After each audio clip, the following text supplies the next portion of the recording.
Car चालक ने bike सवार को टक्कर मार दी, जिसके बाद बाइक सवार युवक घायल हो गया। तमाम घटना के संबंध में जो जानकारी मिली है उसके अनुसार कार चालक अनियंत्रित रूप से कार चला रहा था, वहीं बाइक पर सवार युवक को टक्कर मार उसे घायल कर दिया। बाइक पर 2 युवक सवार थे। वहीं स्थानीय लोगों ने बताया कि कार चालक नशे की हालत में था। नशे की हालत में 2 बाइक सवार को टक्कर मार। वहीं कार में पुलिस का बोर्ड भी लगा था जिसमें उत्पाद विभाग बिरौल लिखा था। वहीं घटना के बाद स्थानीय लोगों ने कार चालक को स्थानीय पुलिस के हवाले कर दिया। बताया जा रहा है कि ब्रीथ एनालाइजर मशीन से जांच किया गया तो 250 पॉइंट अल्कोहल पाया गया। यह तमाम घटना दरभंगा जिला के लहरियासराय दरभंगा मुख्य सड़क मार्ग के लहरियासराय थाना क्षेत्र के बलवागंज के पास की बताई गई। जो है दारूबट्टी चौक की तरफ से कार आ रही थी, BR-06 करके था, BR-06 था, ठीक है। हाँ। वो आपको बिरौल नंबर पूरा क्या है, नंबर बताइए। 06BH हाँ 0113 0113 जी। क्या हुआ आपको? मतलब वो दारूबट्टी चौक की तरफ से जो है बहुत तेजी से गाड़ी जाते हुए, गाड़ी मतलब क्या, कार क्या? कार था, कार गाड़ी था, ठीक है।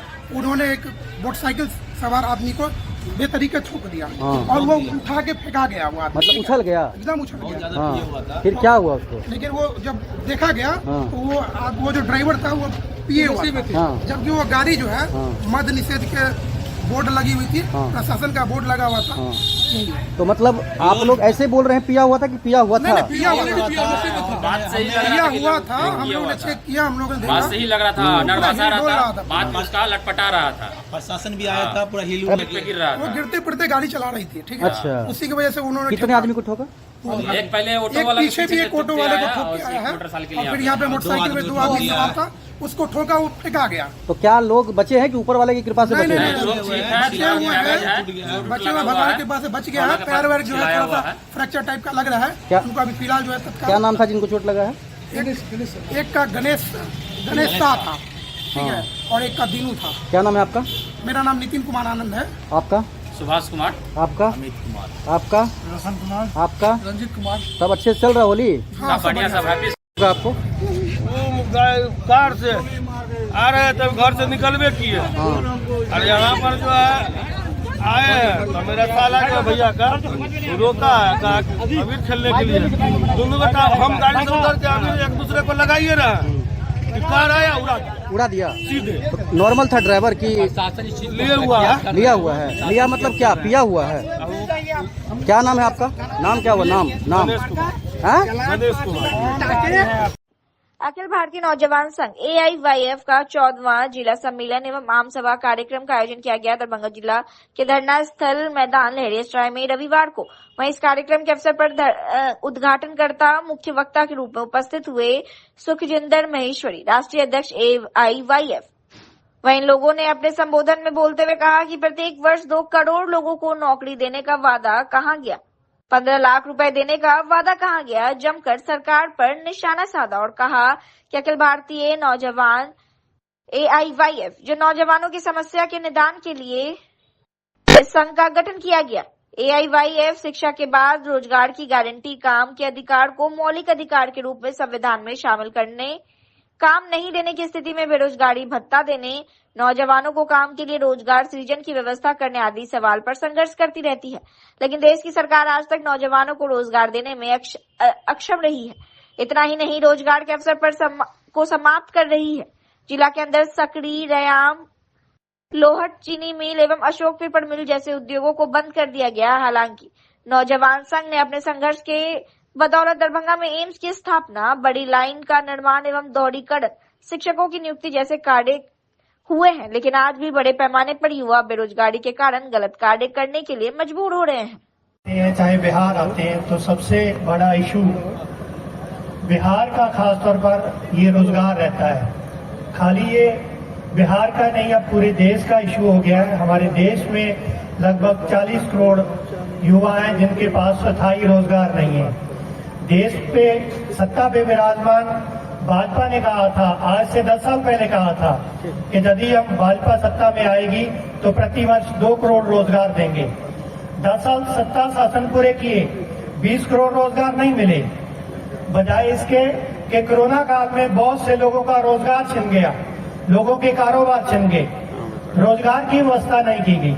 और पूरे देश में, खास तौर पर बिहार में भी अब चुनाव अभी आ रहे हैं, तो राजनीतिक दल युवाओं को लुभाने के लिए खास तौर पर रोजगार का वादा कर रहे हैं। खाली ये वादा नहीं रहना चाहिए, क्योंकि रोजगार देना कहाँ है ये भी बात है। अगर यहाँ दरभंगा की बात करें, जहाँ में जूट मिल रहे हैं, शुगर मिल रहे हैं, तमाम तरह के जहाँ रोजगार मिल रहा है, तो वहाँ क्या किसी राजनीतिक दल का इशू है?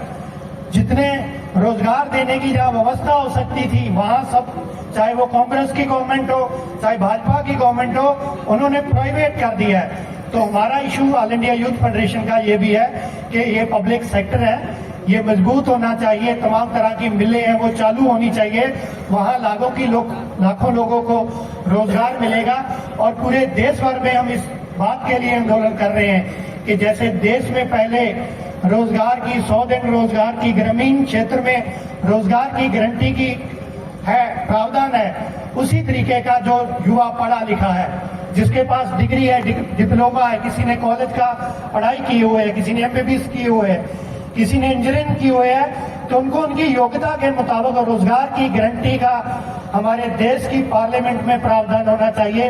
हमारा संविधान इस बात की गारंटी करे, और उसके लिए हम आवाज उठा रहे हैं कि देश की पार्लियामेंट बनेगा नाम का एक कानून बनाए। बनेगा मतलब भगत सिंह राष्ट्रीय रोजगार गारंटी कानून, जिसमें चाहे वो देश का हिंदू युवा है, चाहे देश का मुस्लिम युवा है, चाहे वो सिख युवा है, चाहे ईसाई युवा है, सभी युवाओं को रोजगार की गारंटी हमारे देश की पार्लियामेंट करे।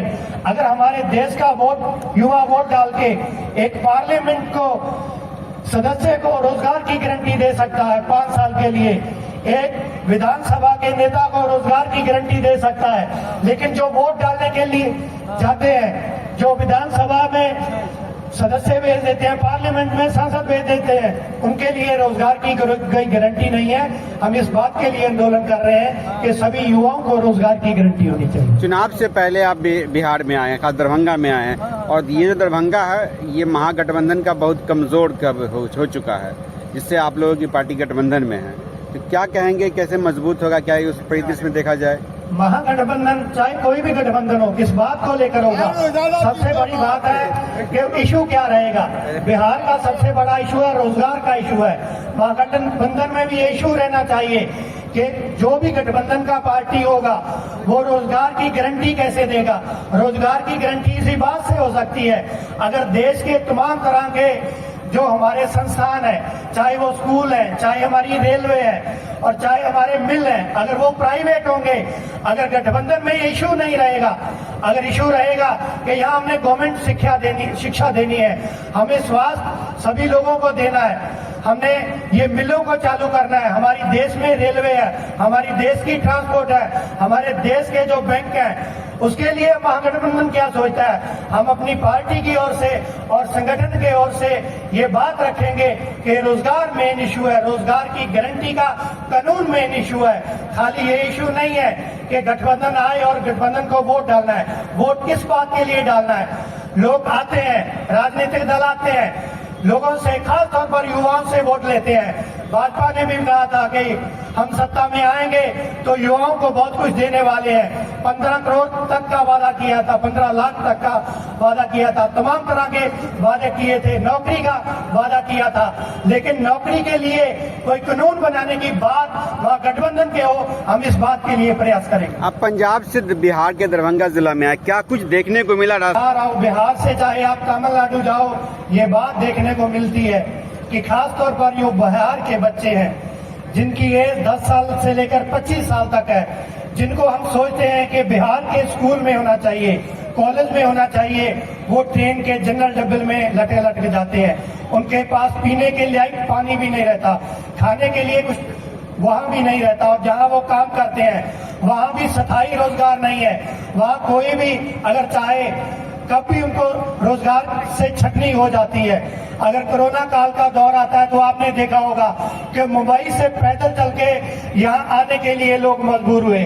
वो इसलिए मजबूर हुए लेकिन उस टाइम अगर स्थायी रोजगार होता, सरकारी नौकरी होती तो शायद वो दौर ना देखना पड़ता, किसी को चलने के लिए मजबूर ना होना पड़ता। लेकिन उस दौर में, खास तौर पर कोरोना के दौर में, अगर सबसे ज्यादा कष्ट किसी को झेलना पड़ा तो बिहार के युवा थे, जिनके पास सरकारी नौकरी थी उस दौर में, जिनके पास सरकारी रोजगार था, उनके खाते में पगार आती रही, सैलरी आती रही। लेकिन जो किसी मिल में, प्राइवेट संस्थान में काम करते थे, उनके पास उस तरीके की कोई व्यवस्था नहीं थी। उनको तमाम तरह की यातनाएं वो झेलनी पड़ी। अब भी आप चाहे कोलकाता जाइए, खास तौर पर दिल्ली के रूट पे जितनी भी ट्रेन चल रही है, बिहार के युवाओं की दुर्दशा क्या है ये किसी को बोलने की जरूरत नहीं है। खाली आप जनरल डब्बे में जाइए, वहाँ कैमरा घुमाइए, आप उनसे पूछिए कि बिहार के युवाओं की दशा क्या है, आपको वहाँ सब देखने को मिलेगा। मीडिया के बंधु हैं और आपको एक चीज की खबर है।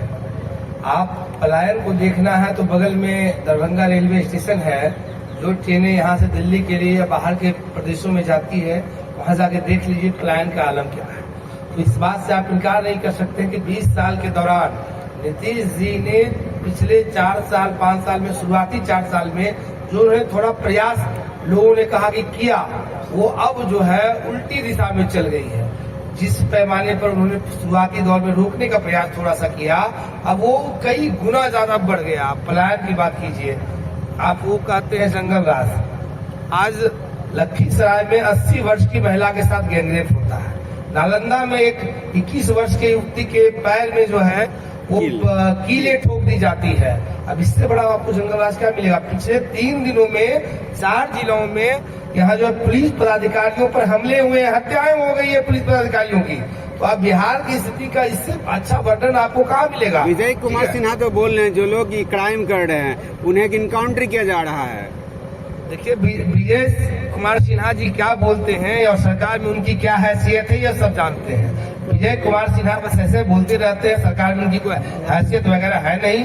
और अगर वो चाहते, क्योंकि मैं इसलिए कह रहा हूँ कि विजय कुमार सिन्हा के गृह जिला से मैं हूँ और मैं उनके विधानसभा क्षेत्र से हूँ। उन्होंने क्षेत्र के अंदर एक थाने का वो एक अफसर उनकी बात को नहीं सुनता है तो बिहार में किसको क्या सुनाने की बात कर रहे हैं। ये सब नहीं है। बिहार की व्यवस्था पूरी तरह से ध्वस्त हो गई है। बिहार में न शिक्षा है बेहतर, न रोजगार है, न अपराध पर लगाम है। पूरी तरह से बिहार में अपराधी बेलगाम हो गए हैं। पूरी तरह से यहाँ जो है रोजगार का वो सिस्टम ध्वस्त हो गया, कहीं कुछ नहीं है। धन्यवाद। हम लोगों का जिला सम्मेलन है और ऑल इंडिया यूथ फेडरेशन के बारे में आपको पता होगा, देश की सबसे पुरानी नौजवान संगठन है। हमने वोट की अधिकार की लड़ाई को भी लड़ा है। हमने शिक्षा और रोजगार के सवाल पर लंबी लड़ाई लड़ते आ रहे हैं और हम लोगों ने तय किया है कि दरभंगा जिला के नौजवानों को इस सम्मेलन के द्वारा और आगे भी संगठित करेंगे और दरभंगा जिला में जो शिक्षा और रोजगार के सवाल पर कई यहाँ दरभंगा जिला में और इर्द गिर्द में कई मिलें बंद पड़ी हुई हैं, जैसे अशोक पेपर मिल है, लोहर चीनी मिल है। इन तमाम मिलों को चालू करे सरकार। इस पर संगठित होकर के हम लोग मजबूत आंदोलन का रूपरेखा इस सम्मेलन से तय करेंगे और नौजवानों को संगठित करके मजबूत आंदोलन करेंगे। हम लोगों का मेन, जब तक इस दरभंगा जिला का नौजवान अपने पैर पर खड़ा नहीं होंगे और सरकार को मजबूर नहीं करेंगे, MP MLA को देश के संसद में सवाल उठाने के लिए मजबूर नहीं करेंगे, तब तक ये लोग करने वाले नहीं हैं। कैसे करेंगे सवाल, तो क्या योजनाएं हैं? हम लोग अभी चुनाव होने वाला है, विधानसभा का चुनाव होने वाला है। पूरे दरभंगा में विभिन्न प्रखंड में हमारा संगठन बनेगा और संगठन के लोग जो वोट मांगने आएंगे उनसे नौजवानों की तरफ से सवाल करेंगे कि आप बताओ 5 साल में हमारे रोजगार के लिए क्या सवाल किए और आगे आप क्या करेंगे। अध्यक्ष AIYF। Don Bhaskar school Darbhanga की ओर से इफ्तार पार्टी का आयोजन किया गया रविवार को।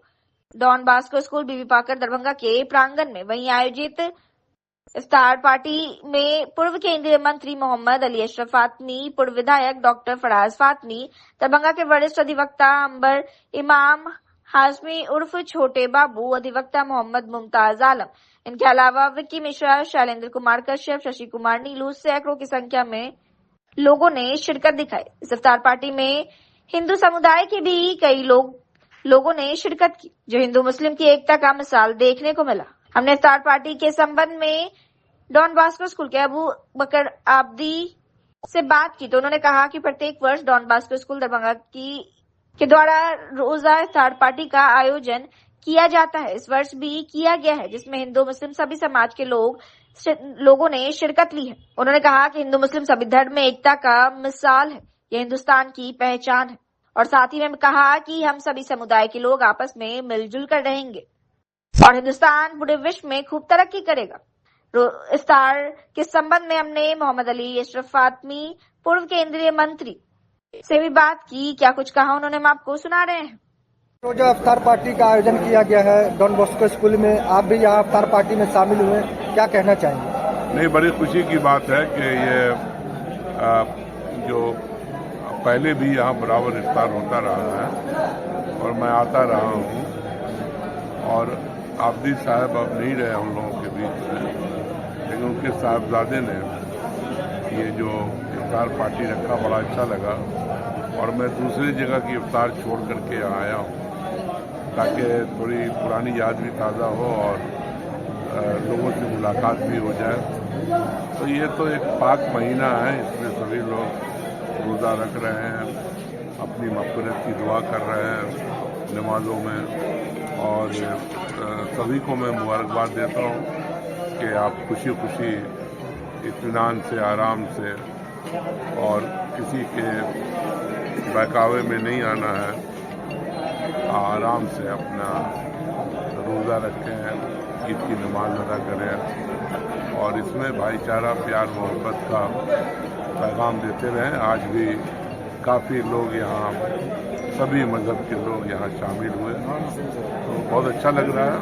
मतलब सभी मिलजुल करके इस त्यौहार को, इस इफ्तार में शामिल हो रहे हैं और रमज़ान का मज़ा ले रहे हैं सभी लोग। तमाम डॉन बॉस्को स्कूल दरभंगा में होते रहेंगे।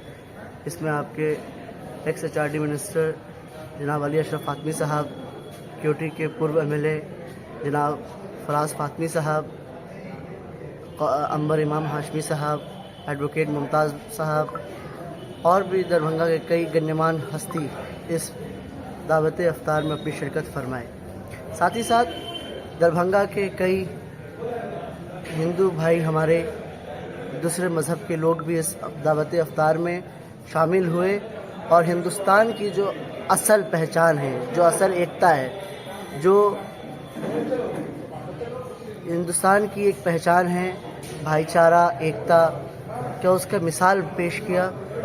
और उम्मीद करते हैं हम तमाम लोग मिलजुल कर रहेंगे और हिंदुस्तान पूरे विश्व में खूब तरक्की करेगा, क्योंकि हम लोग सब एक ताकत है और ये ताकत हमेशा उभरेगी। ये हमारे उम्मीदें हैं, ये हमारा वादा है। ये इफ्तार पार्टी कहाँ पे रखा गया? डॉन बॉस्को स्कूल दरभंगा में ये इफ्तार पार्टी रखी गई और इंशाअल्लाह उम्मीद करते हैं हर साल इसका आगाज़ रहेगा। जी, अपना नाम बताएं। Abu Bakar Abdi, Don Bosco school Darbhanga. कहेंगे यहाँ इफ्तार पार्टी का आयोजन किया गया?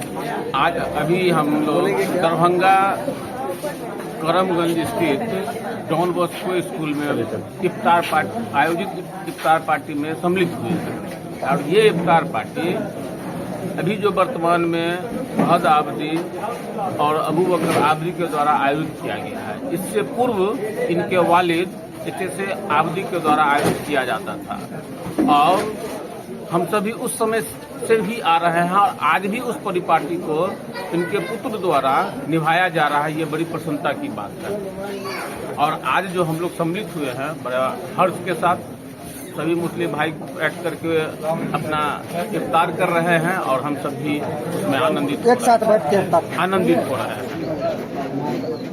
शशि कुमार नीलो, बहुत अच्छा लग रहा है क्योंकि आबदी साहब के समय से हम लोग इफ्तार पार्टी में शरीक होते रहे हैं और अभी ये जो है डॉन बॉस्को स्कूल के डायरेक्टर और असिस्टेंट डायरेक्टर अबू बकर आबदी और फहद जो दोनों मिलकर के इफ्तार पार्टी का आयोजन किए हैं, हम लोगों को इसमें बुलाया है। हमारा मिथिलांचल जो है ना, तो वो सभी समुदाय को एक तरह से मानते हैं और हम लोग मिथिलांचल में सभी पर्व को मिलजुल के मनाते हैं। जैसे ईद बकरीद हुआ, होली दिवाली हुआ, ये सारा हम लोग जो है मिथिलांचल में आपसी भाईचारे के साथ मनाते हैं। हमको बहुत अच्छा लग रहा है। अपना नाम बता दें। शैलेंद्र कुमार कश्यप।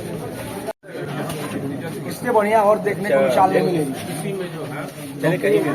सारे लोग एक साथ बैठते हैं और बैठ करके सौहार्दपूर्ण वातावरण में हम लोग भाईचारगी पेश करते हैं। असली भाईचारगी यही है जो एक साथ बैठकर एक में खा रहे हैं। कितना अच्छा लग रहा है, कितना अच्छा लग रहा है। बहुत अच्छा लग रहा है, बहुत अच्छा। हिंदू मुसलमान सभी लोग सब एक साथ होते हैं। ये बहुत बड़ी बात। इफ्तार पार्टी कहाँ था? ये डॉन बॉस्को स्कूल दरभंगा में। ये प्रत्येक वर्ष इफ्तार पार्टी होती है। इसमें सभी लोग, सभी धर्म के लोग होते हैं और बहुत अच्छा लगता है। ये आबदी साहब के टाइम से हो रहा है? जी, आबदी साहब के समय से ही हो रहा है। अब उनके जो बच्चे हैं वो लोग भी कंटिन्यू किए हुए हैं इसको और हम लोग आ रहे हैं। क्या नाम है? हमारा नाम हुआ बीके मिश्रा। दरभंगा में हिंदी फिल्म की शूटिंग की शुरुआत हो गई है, लोगों की जिसमें भारी भीड़ देखने को मिली। वहीं इस मौके पर उद्घाटनकर्ता के रूप में जदयू के वरिष्ठ नेता राज्यसभा सांसद संजय कुमार झा पहुंचे। इस शूटिंग की शुरुआत दरभंगा और पूरे मिथिलांचल का काफी प्रसिद्ध मनोकामना मंदिर से की गई। वहीं फिल्म के शूटिंग के मौके पर राज्यसभा सांसद संजय झा ने कहा कि फिल्म शूटिंग में आए लोग हमारे अतिथि हैं। मिथिला में फिल्म शूटिंग से रोजगार के नए अवसर खुलेंगे। सरकार भी फिल्म बनाने वालों को बढ़ावा दे रही है। मिथिला में फिल्म की शूटिंग के लिए किसी गांव को चिन्हित कर उसे फिल्म सिटी बनाने के लिए प्रयास करेंगे। वहीं हिंदी फिल्म की शूटिंग को लेकर दरभंगा के लोग भी काफी खुश हैं। शूटिंग के दौरान दरभंगा राज परिसर के मनोकामना मंदिर में लोगों की काफी भीड़ देखने को मिली। देखिए, बहुत खुशी की बात है कि अब ये सब लोग आए हैं महाराष्ट्र से मुंबई से फिल्म का शूटिंग करने के लिए दरभंगा, और अगले 22 दिन तक ये लोग इसी एरिया में, मिथिला में, दरभंगा में मेनली फिल्म का शूटिंग एक स्ट्रेच में पूरा फिल्म बना है। तो ये सब चीज़ एक नया चीज़ है बिहार के लिए, खास करके हम लोगों के क्षेत्र में। और मुझे ज़रूर लगता है कि लोग जब अपना एक्सपीरियंस ले करके यहाँ जाएंगे तो एक अलग परसेप्शन जो एक आउटसाइड बिहार में लोग क्रिएट करते रहे और वो लोग क्रिएट करते रहे जो बिहार से जिनको लगाव नहीं है, पॉलिटिक्स करते रहे। तो मेरे ख्याल से निश्चित रूप से ये फिल्म बनने से मुझे बिल्कुल अब विश्वास है कि इनके फिल्म बनने के बाद ये पूरा एरिया भी एक फिल्म शूटिंग का एक हब बनने का कैपेसिटी इस एरिया में, पोटेंशियल है इस एरिया में। और सब लोगों को सहयोग करना चाहिए। हमारे क्षेत्र में आया है, हमारे मेहमान हैं किसी तरह का, यही लोगों से अपील भी है।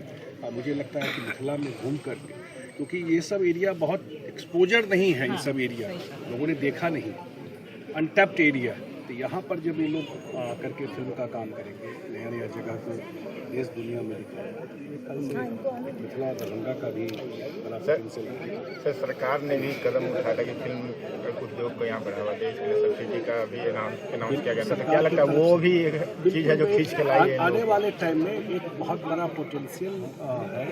जब हम लोग रोजगार का बात करते हैं, जॉब का, तो वो सब एरिया ऐसा है जो अनटैप्ड है, इस सब जगह हुआ नहीं। मध्य प्रदेश में जा करके लोग फिल्म का शूटिंग करते रहे। अब बहुत सारा फिल्म का शूटिंग मध्य प्रदेश में हुआ है। प्रकाश झा जी वगैरह जा करके शूटिंग मध्य प्रदेश में करते हैं, तो क्यों नहीं मिथिला एरिया में आ करके, क्या नहीं है यहाँ पर शूटिंग की जो उनको चाहिए। मैं तो अब बात करूंगा, कोई गांव, हमको कोई एक आर्टिस्ट बता रहे थे कि एक गांव कम से कम बना दीजिए, तो कोई किसी को शूटिंग करना हो गांव का, तो आ करके दरभंगा लैंड करे, उस गांव में जाके शूटिंग कर सके। वही अगला सवाल वही था, क्या बिहार सरकार कोई फिल्म सिटी का निर्माण करने का सोच रही, विचार कर रही है? आने वाले टाइम में जैसे ऐसी चीज़ बिल्कुल उस हिसाब से, उनके नीड के हिसाब से डेवलप करके, निश्चित रूप से इसको, वैसे था कि राजगीर में फिल्म सिटी आने की बात थी, लैंड कर भी किया, तो वहाँ भी है। और एक उसका एक छोटा रूप इस एरिया में भी हो सकता है कि उसको डेवलप करके, जब कनेक्टिविटी बहुत चेंज कर दी, कनेक्टिविटी और लॉ एंड ऑर्डर कि लोगों को ट्रस्ट रहे कि वहाँ जाएंगे तो सेफ। वो इस सरकार में है, लोगों को नीतीश कुमार कराते हैं, इसी विश्वास से लोग आए। बिहार के विकास में मिथिला का बहुत योगदान है, तो क्या फिल्मी दुनिया में भी नई कदम शुरुआत हो चुकी है? बिल्कुल, मुझे लगता है कि मिथिला में फिल्म शूटिंग का इतना पोटेंशियल है जो अभी तक अनटैप्ड लोग नहीं आते थे। अब इनके आने के बाद और इनका जब फिल्म बन के जाएगा तो डेफिनेटली लोगों को पता चलेगा कि ये बिहार में जाके, दरभंगा में जाके इन्होंने शूटिंग किया इस फिल्म के लिए। दैट विल इनकरेज दूसरे लोगों को भी इनकरेज करेगा कि नहीं वहाँ जा करके रख सकते। इस सब से धीरे धीरे इंफ्रास्ट्रक्चर भी क्रिएट होता है, नए होटल्स आते हैं, नए प्लेस क्रिएट होते हैं। ये सब चेन इफेक्ट है, एक आदमी ये करेंगे क्या फायदा मिलेगा। कुछ सब्सिडी वगैरह कुछ जो सरकार का अपना कुछ पॉलिसी है, तो हमारे मन का हाँ, सरकार का अपना पॉलिसी है, उसके पॉलिसी के हिसाब से जो भी होगा जरूर। और फिल्म को लेकर के सरकार को डिस्ट्रिक्ट से कुछ पॉलिसी भी लेके आई है। कौन सा आइडिया नहीं क्या है, लेकिन कुछ पॉलिसी लेकर सरकार। कौन सा फिल्म का निर्माण हो रहा है सर? क्या रजनी की बारात? रजनी की बारात फिल्म का है जिसके शूटिंग रजनी की बारात धूमधाम से निकली। मैडम आपसे मिलेंगे, कितना महत्वपूर्ण तरह का है और क्या है इसकी कुछ खासियत ये बताइए। मैं तनाया अडालकर प्रभु और तेज अडालकर, हम दोनों एपिफनी एंटरटेनमेंट ये प्रोडक्शन हाउस चलाते हैं। हमने आदित्य जी जो डायरेक्टर हैं अभी इस फिल्म के रजनी की बारात, इस फिल्म को हम पूरी तरह से 100% यहीं पे शूट कर रहे हैं। दरभंगा की पूरा जो कल्चर है उसको हम रिफ्लेक्ट करने वाले हमारे फिल्म में। हाँ, एंड मिथिला द बेसिक ये इतना स्पेशल इसलिए है क्योंकि मैं खुद एक जर्नलिस्ट रह चुकी हूँ और बिहार के बारे में बहुत सारी चीज़ें मैंने सुनी हैं। लेडी होके मैं यहाँ पे अपनी first Hindi feature film shoot करने वाली हूँ एंड यहाँ पे काफ़ी लोकल्स का सपोर्ट रहा है, काफ़ी लोग जेनरस है, हेल्पफुल है एंड प्रशासन ने भी बहुत सपोर्ट किया। हाँ, प्रशासन ने भी हमें बहुत सपोर्ट किया है, एनकरेज किया है and we are very happy that we are doing this project. ऐसा क्या दिखा दरभंगा मिथिला में खींच के, मुंबई से मिथिला आने की मजबूर हो गए आप? ऐसा कौन सा चीज़ खींच के ले आए हैं ये बताइए। हमारे captain of the ship director ji जो यहाँ से है, आदित्य अमन, ये स्क्रिप्ट हमारे पास लेके आए और इन्होंने कहा कि चलो बिहार। ये जो अभी तो आपको पिक्चर देखनी पड़ेगी कि हमें क्यों इंस्पायर हुआ यहाँ। तो ये पिक्चर की स्टोरी बहुत ही इंटरेस्टिंग है। मैं इसके बारे में ज़्यादा कहना नहीं चाहूँगी अभी। कुछ बता दीजिए तो ज़्यादा अच्छा। अभी आपको नाम हमने लड़कियों को बारात लेके जाते हुए नहीं देखा है कभी। हमारी फिल्म में जो हमारी हीरोइन है वो बारात लेके जाती है।